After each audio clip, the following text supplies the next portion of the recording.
I didn't think it could get much more cookie cutter than this.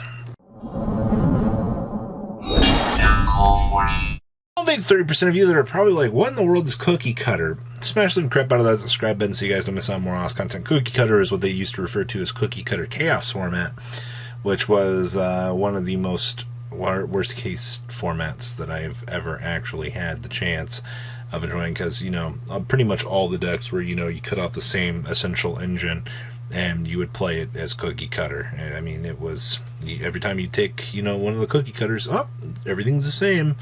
So that's what we're kind of seeing right now with Kashtira out of this regional. Now, I'm not surprised. I mean, like, Kashtira is the best deck, right? Like, in terms of representation. I mean, if it wasn't the best deck, then why are all of these duelists, you know, bringing this to the table? And you got to think about it at this point in time, because of how the format has shaped up and how it has been handling things.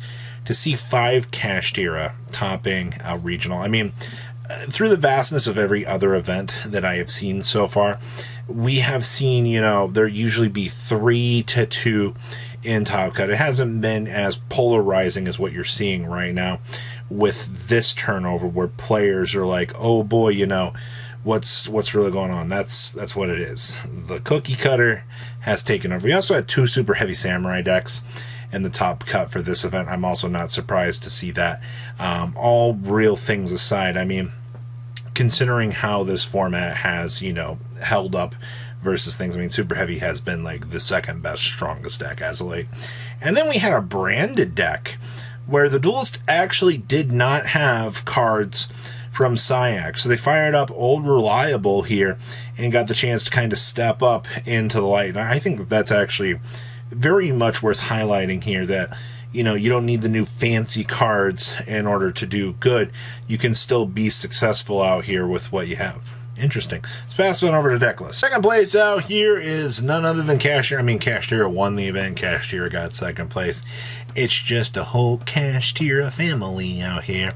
Once again, we've seen my favorite combination of hand traps ever, Dimension Shifter, Draw, and Lockbird out here, covering essentially all of your bases. Like, that's the big reason why Kashtira... Oh, wait, I'm walking, talking macro Cosmo guy.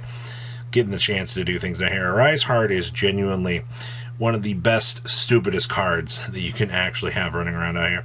And I mean, in terms of, like, differences between all the other lists that we've seen, I mean, your defensive options, you have some, you know, board breakers in here. And you have some lands in here as well. So we have triple copies of Ash Blossom in the defense. Got triple copies of No Fun Allowed Shifter Friend. Got triple copies of Droll and No Fun Allowed. We have triple, of course, Finner. I like the one Arise Heart. The fact that we have just gutted this card down to oblivion and get away with playing the one copy at this point still feels hilarious. We have triple Unicorn with your triple Gamma, and we're only playing one copy of the Scareclaw Kashtira. And then we have, of course, our Brick. You know, if you've had enough time to learn this card's flavor text, you've definitely drawn the card too much. We also have 2 Book of Moon, 2 Dark Ruler No More, 2 Forbidden Lance with your triple Birth, triple copies of Kashtira Theosis, triple copies of Pot of Prosperity, and then we have triple copies of Ray Sloth and 1 copy of Terraforming. And then down here in the extra deck, you got 1 Goliath, your 1 Dagger for Hire, and then we have 1 Red Eyes Flare Metal Dragon. Got the 1 Diabolsis the Mind Hacky, 1 Big Eye with 2 Shangri-La, 2 copies of Arise Heart, 1 2 Zeus, 1 Dark Armed, 1 Omega, and then we have 1 Garua and 1 Fossil Warrior. Then we got 2 Turtles, triple copies of Ghost Spell, 2 copies of Cosmic Cyclone with your 1 Feather Duster, 1 Appointer with triple Evenly Matched, and of course triple copies of Summon Limit for defensive options, wrapping up your Kashtira experience. Next up here, cookie cutter. This is the other deck that's... I make fun of this deck a lot for being very cookie cutter, but I mean, like, there's a little bit of sauce down here. And I see that this list has actually opted for the Swage de Fleur, or Sage de Fleur here. Let you target a monster. You control 1 card on the field, so send this card from your hand if you do destroy them. It's literally effectively now. And then we also are playing Saravis here. Yeah, Saravis defensive options, always going to be very cool. The fact that, you know, if your opponent would target a monster, just discard it. Hey, look at that, we did it. You know, I'm protected. I negated the activation of your targeting effects. So good stuff. I also see that this build actually stuck in the Linger Rebo. I wonder if this person actually did lose to shenanigans. So we have triple copies of Ash Blossom and Joy Spring, either triple Ghost Mourner Moonlit Show. We also have triple copies of Ghost Ogi with 1 Jizakuru. We have 2 copies of Fenrir with triple copies of Kurikara. We also have triple copies of Gamma with 2 copies of the Big Benki. Got triple copies of my Motor Scooter with triple copies of the Prodigy Wakashi. Got 1 copy of the Scales with your 1 copy of the Soul Gaia Booster, and then triple copies of Soul Peacemaker, triple copies of the Soul Piercer, and then we have 1 Stealthy, triple copies of the Wagon, 1 copy of Regulus, and 1 Driver. And then we have 2 copies of the Scarecrow, 1 copy of the Genius, 1 Lambda with 1 Lingaribo. Got 1 Merrymaker with your 1 Baguski. We got 1 Sargass with 1 Zeus. We actually have the Ninja Saratobi scene playing here. We have 1 Omega. We have 1 Dissipator, 1 Borreload Savage, 1 Baron, and 1 Excel. Then we have 2 copies of Drosworm, True Magna Hut with triple Droll, 2 Nibiru, triple copies of the Swage du Fleur, and triple copies of the Ascended here, wrapping up your super heavy experience out of this top cut. Once again, pretty cookie cutter, but these are very cool tech choices. Next up here, we have our secondary Kashtira deck. Now, this build gutted Ash Blossom into Restraint. Did not even need it. Didn't want to see it. Now, this build is, we're doing Solemn Scolding shenanigans back here. I understand why we're doing this. It is a pretty cool defensive option when it actually does, resolve. Keep in mind that, it can obviously only be the only back row in order to trigger it, but man, oh man, does this feel good. Especially if you flip skill drain and you're rolling the Scolding, it's going to feel pretty good for that free W. So we have triple copies of Dimension Shifter with triple copies of Droll and Lockbird. We have triple copies of Fenrir with 1 copy of the Ogre. We have 2 copies of Riseheart with triple copies of Unicorn. We have triple copies of Gamma with 1 copy of Scareclaw Kashtira. We have 1 Driver with 2 Econ. We have triple copies of Birth, triple copies of the Theosis with triple copies of Pot of Prosperity. We have 2 copies of Raceloth, 1 Terraforming, triple Talents with 1 Big Bang. We have 1 Preparations and 2 copies of Skill Drain.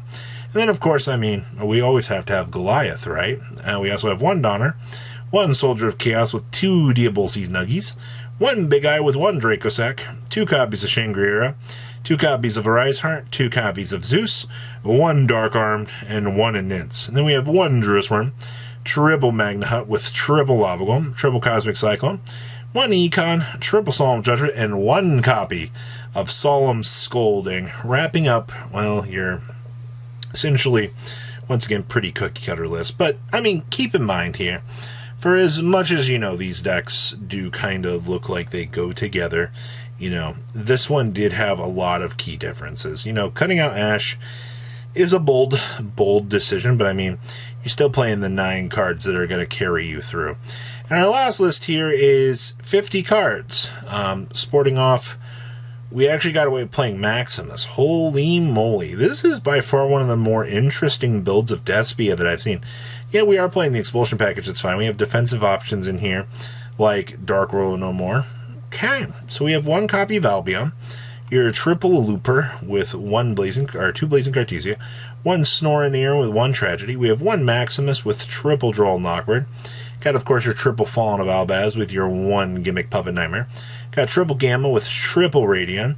You got the 1 kit with your 1 Lubellion, 1 Mercurier with 1 Dark Magician, and 1 Driver. And then we have triple copies of Branded Fusion, 1 Branded in High Spirits, your 1 Branded in Red with your 1 Branded Lust, triple Branded Opening with 1 Call By, triple Dark Ruler with your 1 Foolish Barrel, triple copies of Fusion Deployment, 1 Gold Sark with triple Nadir, got 1 Expulsion, and 1 copy of Retribution. Then you got the 1 Sprind, your 1 Renbroom, your 1 Red Eyes Dark, 1 Dracos Tapelia, 2 Mirror Jade, 2 Lubellion, your 1 Guardian Chimera, 1 Dusk Dragon, your 1 Garua, your 1 Quid Artist, your 1 copy of Brigand, and 2 copies of Albion. And then we have 1 singular Ash Blossom. That's hilarious for Crossout. Got triple Ghost Ogre, 1 Jinzo with triple Crossout, 1 Arby's Feather Duster, triple Talents, and triple copies of Evenly Matched here.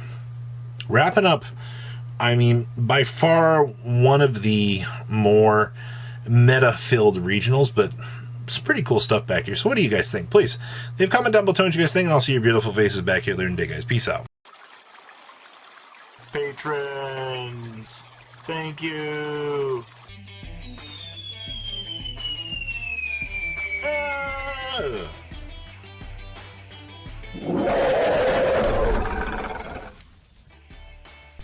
Thank you so much for watching. Check out these other videos.